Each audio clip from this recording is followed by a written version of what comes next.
Colonel Yassine Boumarah, bonjour. Bonjour. Alors, lutte contre la drogue, une étude a été réalisée par la gendarmerie nationale entre la période 2010-2020, donc sur 10 ans, a permis de démontrer la hausse vertigineuse de la production marocaine de cannabis ou de hashish. Donc sur les 10 ans, plus de 1000 tonnes de saisies ont été opérées en Algérie, une situation qui présente un danger pour le pays. Colonel Yassine Boumarah, inonder l'Algérie de cannabis.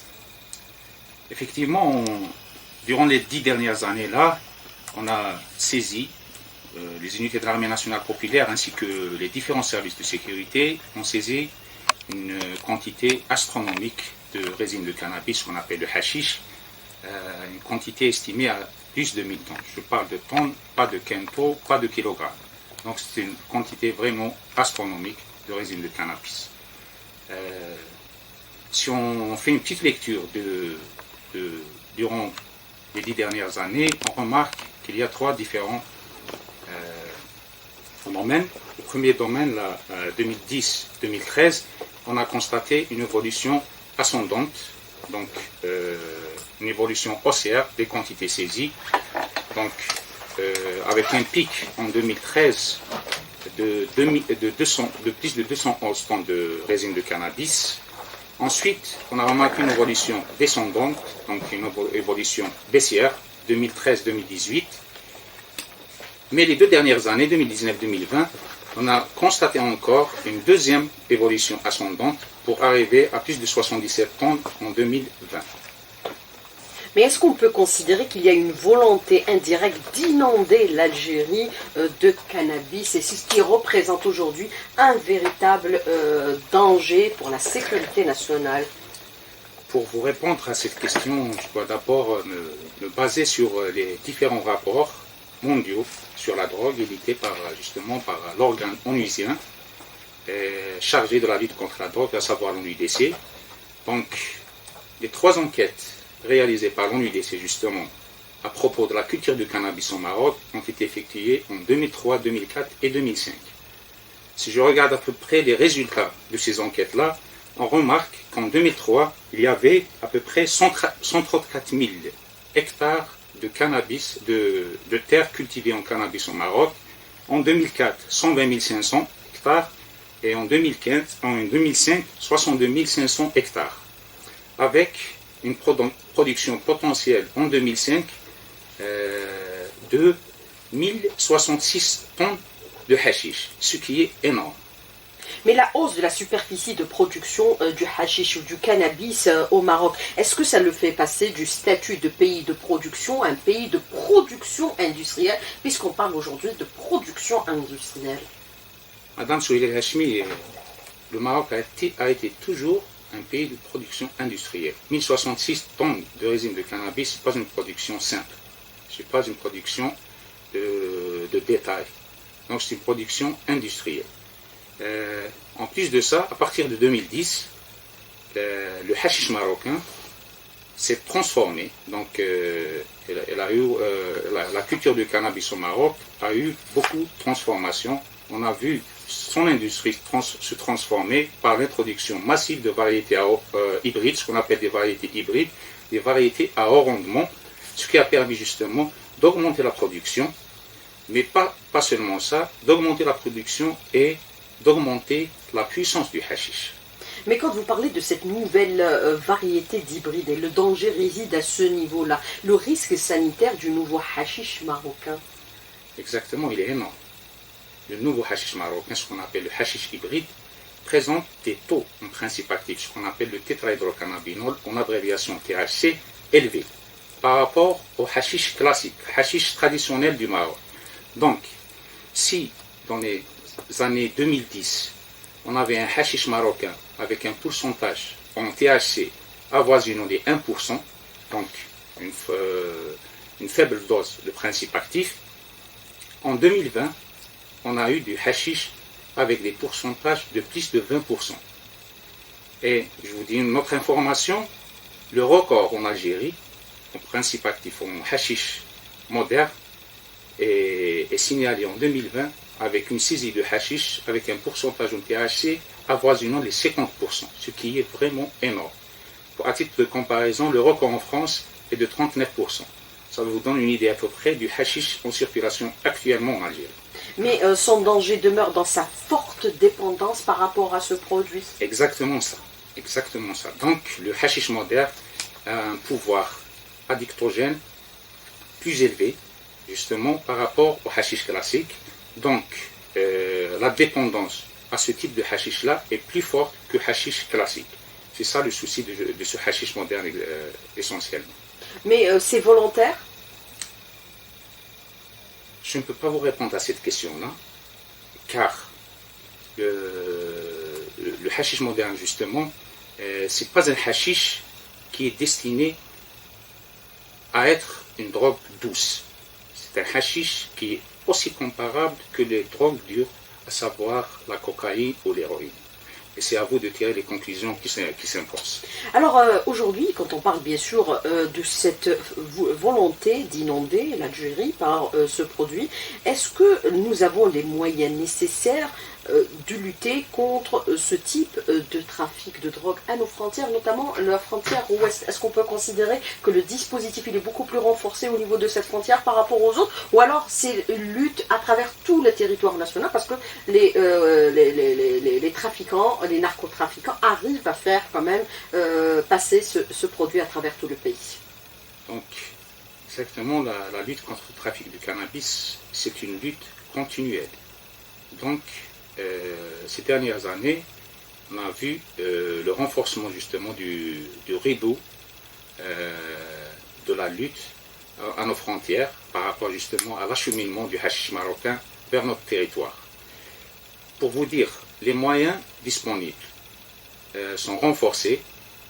À titre d'exemple, tous les moyens techniques et scientifiques ont été mis à la disposition des unités de l'armée nationale populaire, des unités des différents services de sécurité, à savoir la gendarmerie nationale, la police nationale et les douanes algériennes, pour lutter efficacement et sans merci contre les bandes, justement les bandes spécialisées dans l'acheminement de ce toxicant vers notre territoire, mais aussi de sa distribution à petite et à moyenne échelle dans les différents points du territoire national. Mais on parle de plusieurs variétés de cannabis utilisées au Maroc avec une production de massif de hashish aujourd'hui puissant. Est-ce que ces variétés ont évolué entre spécialement la période de 2010 et 2020 où l'étude a été élaborée par la gendarmerie nationale, colonel Boumrah? Exactement, les variétés de cannabis, les variétés ont fortement évolué. Pour vous donner justement ces changements-là, je vais m'inspirer un petit peu de l'étude réalisée exactement au niveau du commandement de la gendarmerie nationale. Sur les échantillons prélevés, 30 000. 30 000 échantillons, c'est sur une période de 10 ans, 2010-2020, où toutes les saisies opérées par les différents services de sécurité au niveau du territoire national ont été analysées d'un point de vue physique, ce qu'on appelle le profilage physique, et d'un point de vue chimique, ce qu'on appelle le profilage chimique. Donc, le point de vue physique, le profilage chimique, ça nous donne tout simplement l'idée sur la forme, la couleur, l'emballage, les logos, les inscriptions qu'on retrouve dans les différentes saisies. Et le profilage chimique, ça nous donne une idée. Il y a deux types de profilage chimique. L'analyse élémentaire, ce qui nous donne une idée sur la nature, sur la terre cultivée, où est cultivé le hashish, mais aussi la composition organique qui nous donne une idée sur la plante de cannabis, mais aussi sur les modes de fabrication du hashish. Donc l'étude a duré 10 années. Elle a permis tout simplement d'établir un état des lieux du hashish marocain, mais aussi de comprendre toutes les modifications, les changements opérés dans l'industrie marocaine du hashish. Concernant les variétés, je vais m'inspirer justement des résultats de cette étude-là. On a conclu que la première fois que le hashish puissant a fait son apparition en Algérie, c'était en 2012, où on a constaté que 1% de l'ensemble des saisies opérées au niveau national concernaient ce type de hashish puissant. Puis, ce taux-là a évolué pour atteindre 6% en 2016, 7% en 2018 et plus de 50% en 2019-2020. Actuellement, justement, plus de la moitié du hashish saisi au niveau national concerne ce hashish puissant-là, ce hashish dangereux.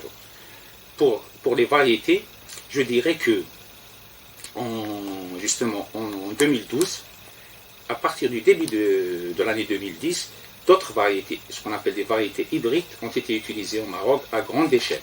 C'est des variétés qu'on appelle des variétés à haut rendement, importées de l'étranger bien sûr, et utilisées à large échelle au Maroc actuellement. Alors vous avez cette déclaration du ministre de la Justice qui déclare que l'Algérie est située près du plus grand laboratoire de production et d'exportation de cannabis, partant bien sûr de l'étude que vous avez élaborée, puisque c'est vous-même qui l'avez engagée, cette étude. Vous avez parlé un peu de substances existantes et à partir des échantillons de 30 000 produits, on parle de transformation du hashish et de bris. Quelles sont les substances qui sont contenues, qui présentent aujourd'hui un véritable risque sanitaire?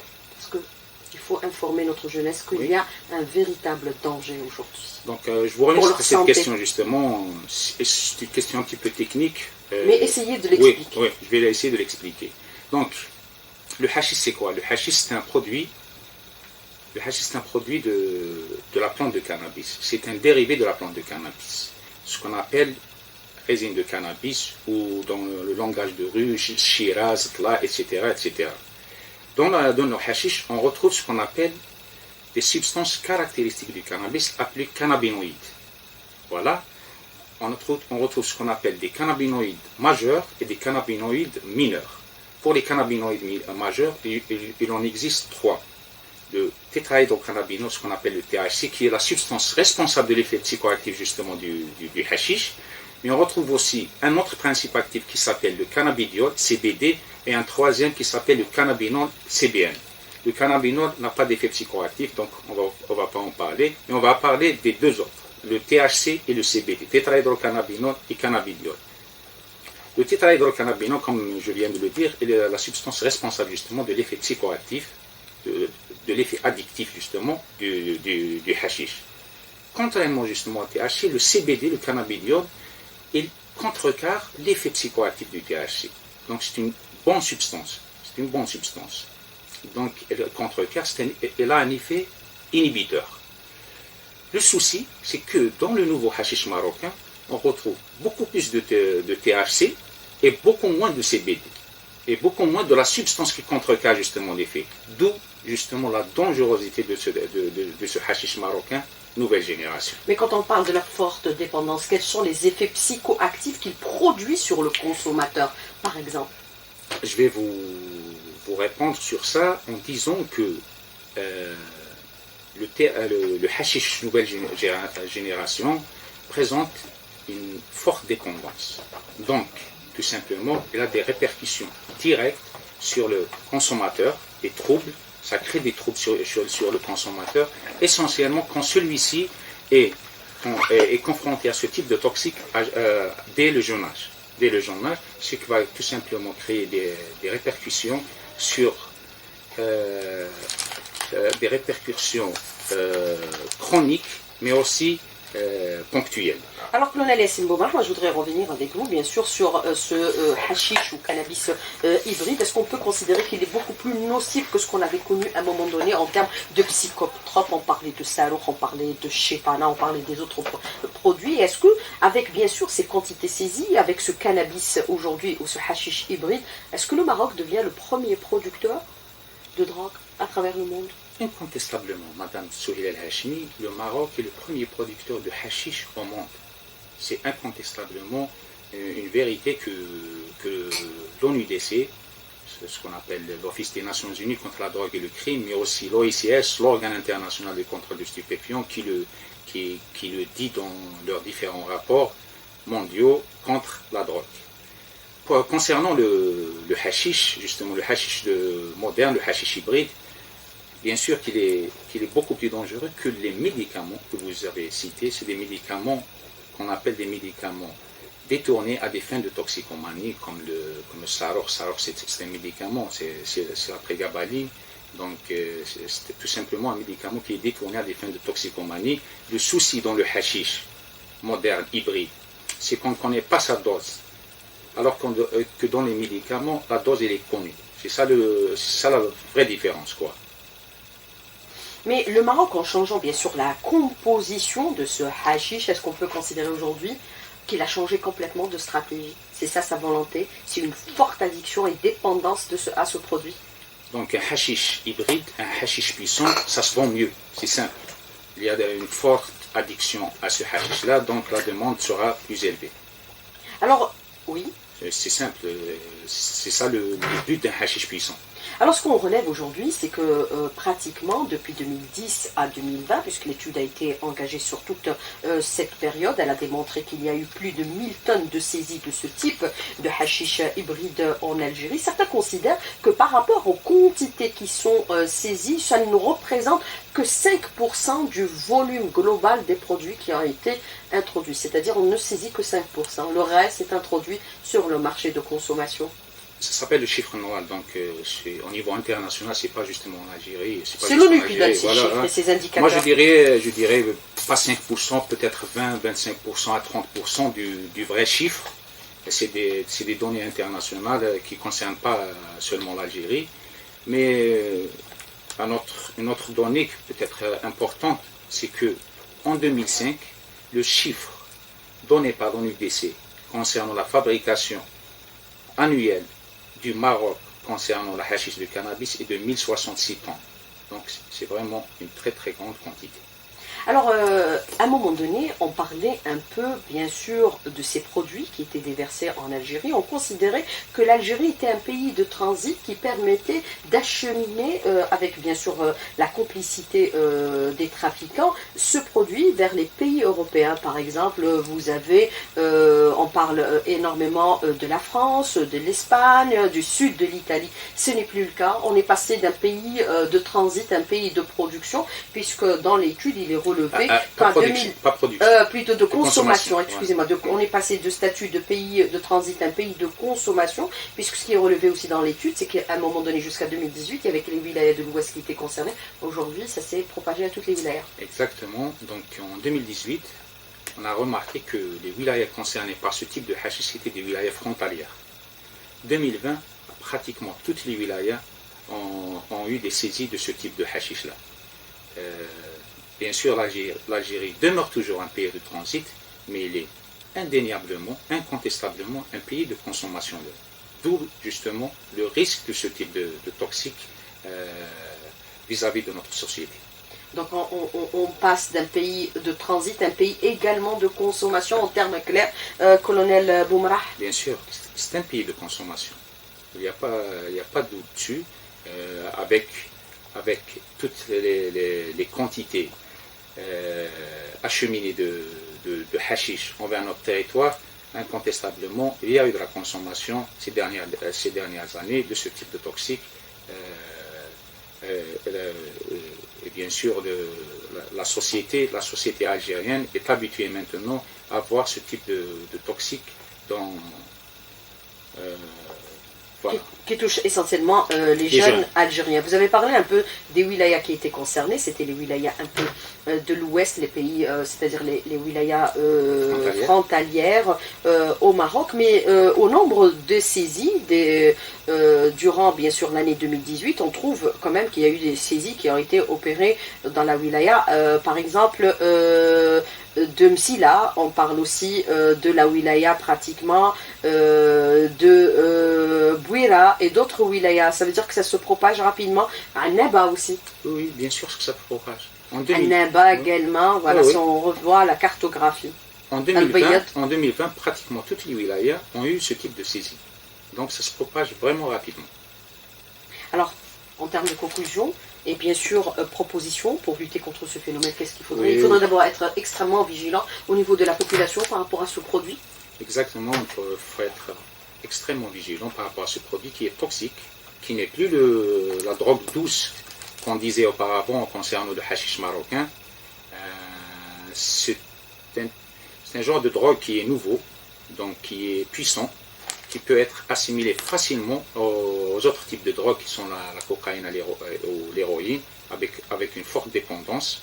Donc, concernant justement la lutte, les consignes du haut commandement de l'armée nationale populaire sont claires là-dessus.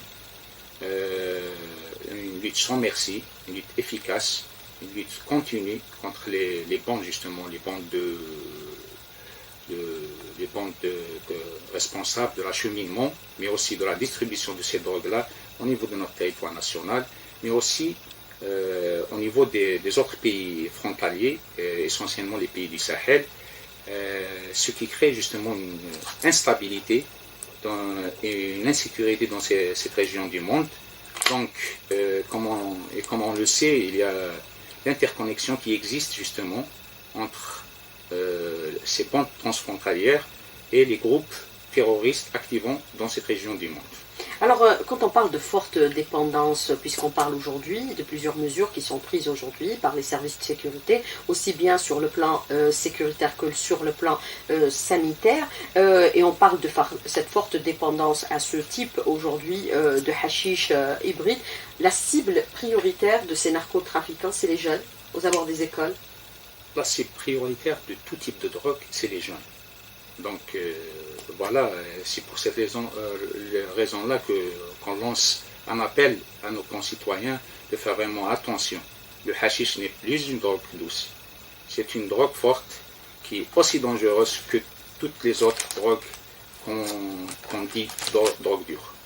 Alors, question de l'auditeur qui vous dit aujourd'hui, est-ce que vous pensez qu'il va falloir renforcer encore le dispositif sécuritaire au niveau de les frontières ouest? Les frontières ouest sont aujourd'hui fermées. Comment opèrent les narcotrafiquants pour introduire ces drogues dans notre pays?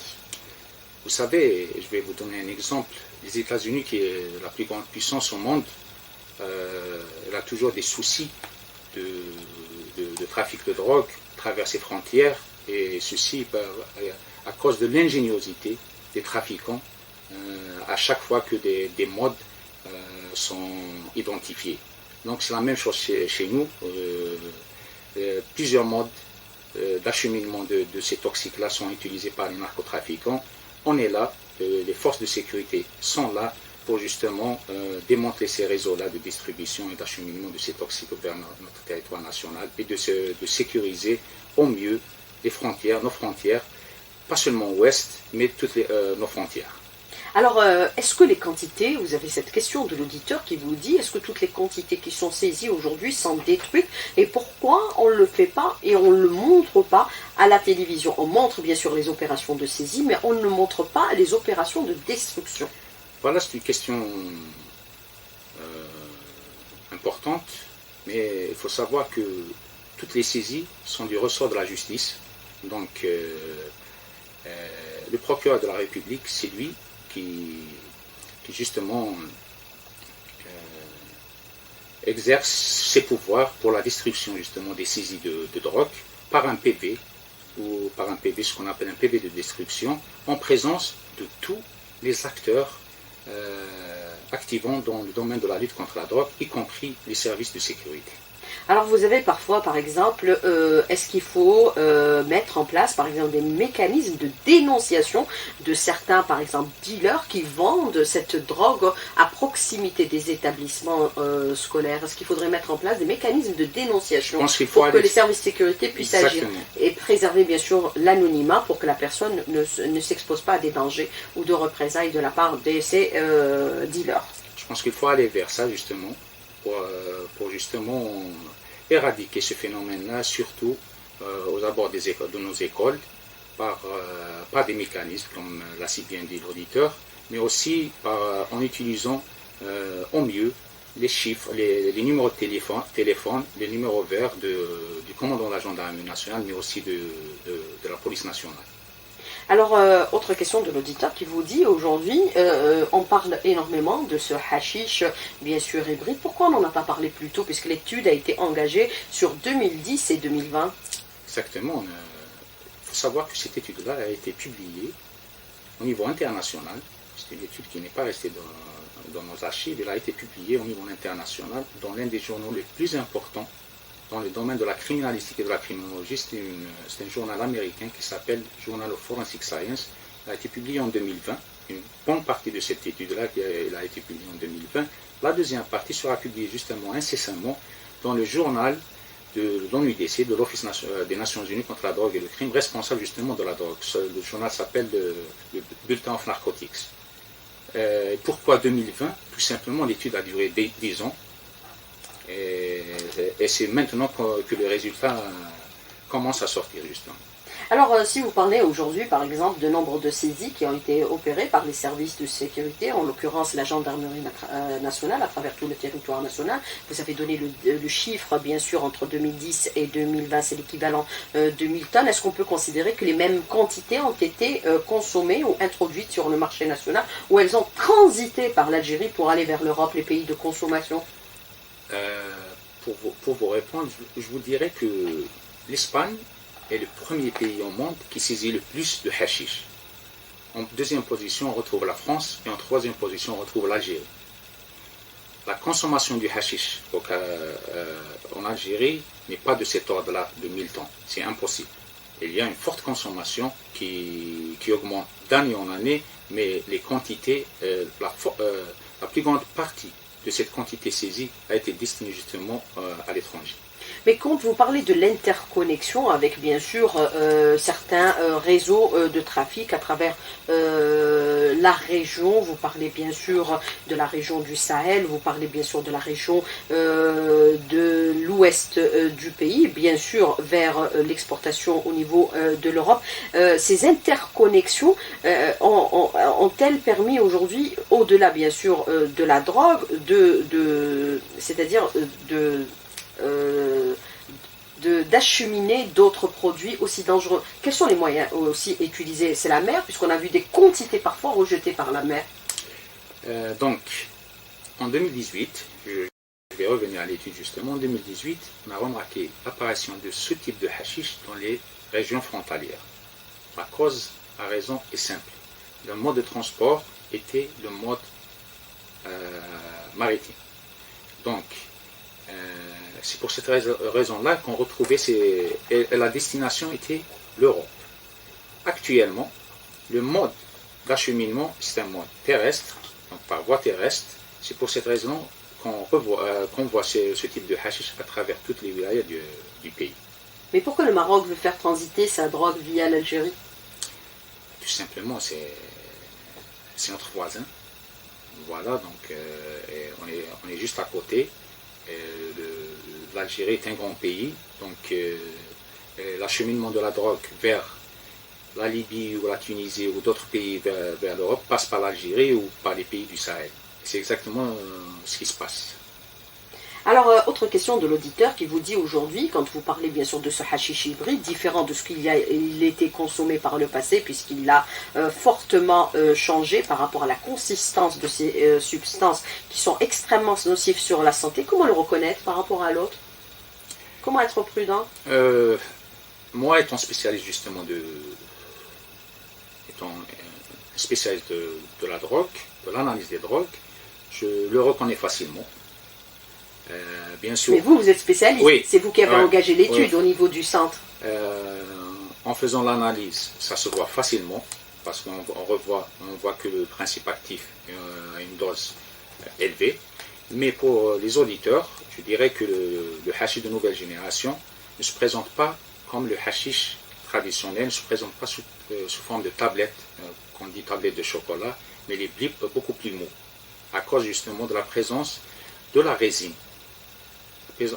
En abondance de la résine dans ce type de hashish. Donc on le retrouve beaucoup plus mou. Alors, quand vous parlez aujourd'hui, bien sûr, des saisies qui sont opérées, comment ces quantités arrivent à notre pays, vous avez cette autre question de l'auditeur, est-ce qu'on peut parler aussi de complicité? De complicité de qui? Écoutez, des gens, des autorités, des responsables, puisque même les saisies qui sont opérées, souvent ce sont des Algériens qui sont incriminés, qu'on nous montre. Tout simplement, les réseaux de trafic sont vastes. Il y a ce qu'on appelle les réseaux d'acheminement de la drogue. D'abord du Maroc vers l'Algérie. Ensuite, en Algérie, il y a ce qu'on appelle des réseaux de distribution. À moyenne échelle, ce qu'on appelle les grossistes. Puis à petite échelle, ce qu'on appelle les gens qui vendent ce type de drogue dans les quartiers. Donc, aux abords des écoles, pour les écoles, jeunes. Voilà, bien sûr, c'est des Algériens. Alors, est-ce que le cadre juridique doit suivre aujourd'hui cette évolution dangereuse d'inondation de notre société par cette drogue? Cette question de l'auditeur, c'est-à-dire est-ce qu'il faut renforcer encore les peines à l'égard, par exemple, des narcotrafiquants? Vous, sur le plan technique, vous avez élaboré votre étude. Est-ce que maintenant d'autres services, notamment la justice, devraient prendre en considération les conclusions de votre enquête de telle sorte à renforcer le dispositif législatif, puisque vous avez Zegmati qui est largement intervenu, bien sûr, sur cette menace multiforme marocaine par rapport à ce hashish hybride?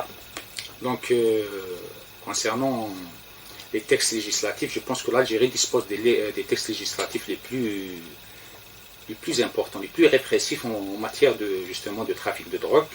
Mais je dirais plus au niveau international qu'il faut que nos efforts doivent justement être renforcés à cause justement de ce type de hashish hybride.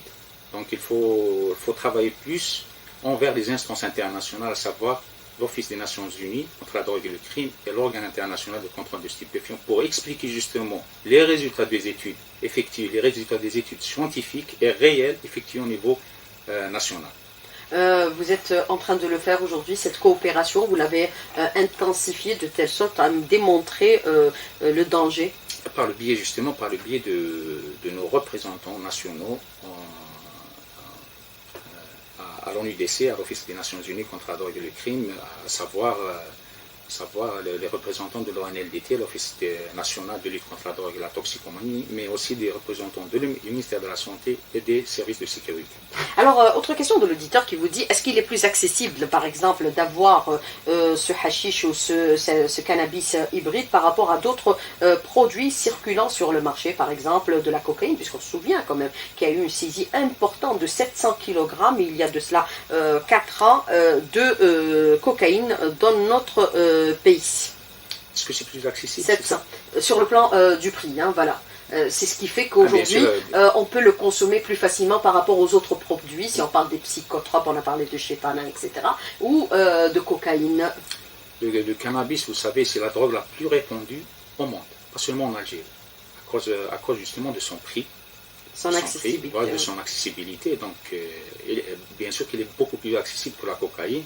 Certes, ces dernières années, son prix a flambé à cause justement de ce nouveau hashish hybride qui est de très forte puissance. Donc, justement, je pense que c'est une bonne nouvelle que son prix a flambé. Est-ce qu'on peut parler des connexions entre, bien sûr, ces narcotrafiquants de drogue avec, bien sûr, des réseaux de trafic